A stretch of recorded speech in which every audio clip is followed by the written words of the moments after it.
మీరు మాలాంటి భయపెడుతున్నారు సార్. ఎందుకంటే శుభంలో చనిపోయిన ముసలోళ్ళు వస్తారు.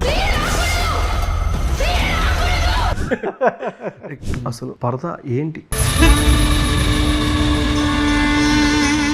మీరు సినిమా చూసాక తెలుస్తుంది what I'm actually trying to say. ఊరంతా ఇబ్బందుల్లో పడితే ఒక ప్రాణం చంపేస్తారు. నమ్మకం ఈజ్ వెరీ డేంజరస్. ఊరుకునే శాపం.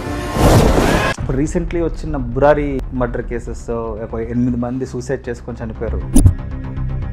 దేనికంటారు? నమ్మకమే కదా. మీరే విమర్శించుకున్నట్టు కూడా అనిపించింది నాకు ఒక డైలాగ్ లో. పరదా అని అనుపమ గారిది మీదే, కానీ దర్శన గారితో అదే పరదా కప్పుకుంటే పిల్లలు కూడా పుట్టేస్తారు కదా. వీళ్ళ ఊరికి వెళ్ళి పరదా వేసుకుంటే పుట్టేస్తారుగా. 2021 నుంచి 2025 దాకా ఆల్మోస్ట్ 4 years గ్యాప్ వచ్చింది. పరదా టుక్ ఏ లాట్ ఆఫ్ టైం. ఎందుకు ఎట్ ఏ టైం 5 లాంగ్వేజ్ లో రిలీజ్ చేయట్లా? ఆల్ ఓవర్ ఇండియా ఒక స్పేస్ క్రియేట్ చేసుకుంది. కమర్షియల్ సినిమాకి మన Telugu cinema is top. As a మీకు టీజర్ రిలీజ్ అయినప్పుడు ఆ ట్రైలర్ ఫస్ట్ ఫీడ్బ్యాక్ సుకుమార్ గారు చూసారు, చాలా మంచి అప్రిషియేషన్ వచ్చింది. సమంత గారు కూడా టీజర్ చూసి ట్రైలర్ చూసి చాలా అప్రిషియేట్ చేశారు. ఆబ్వియస్లీ అంత గారిని క్యాచ్ చేయలేదు దీనికి. మిమ్మల్ని ఏమైనా ఎక్స్పెక్ట్ చేయండి నెక్స్ట్ అప్ కమింగ్ ఏమైనా?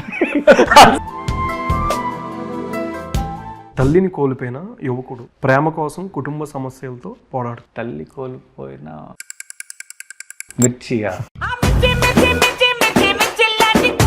అనుపమ గారి పేరు చెప్పినప్పుడు అలా బ్లష్ అవుతున్నారు.